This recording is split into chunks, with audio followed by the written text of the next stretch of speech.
Meron tayong bagong earrings para ito sa piercing ng mga lalaki pero pwede rin ito sa babae kung gusto ng ganitong design.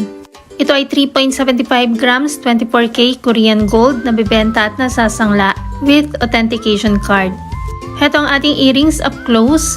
Ito ang 3.75 grams per set. Ganito ang design ng ating earrings pag suot sa tenga. At ganito rin ang itsura niya up close, flat sa harap.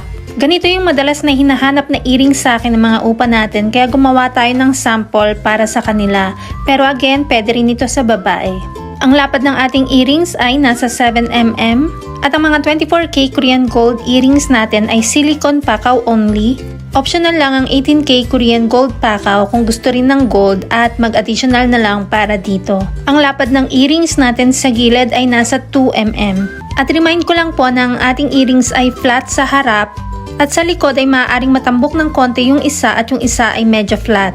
Sa madaling salita, possible na hindi sila pantay sa likod o hindi kasing flat sa harap yung nasa likod. Sa harap siya ay flat na flat, sa likod siya ay medyo hindi even. Ang rate ng gold ay nagbabago every day kaya hindi natin nilalagay ang price sa video.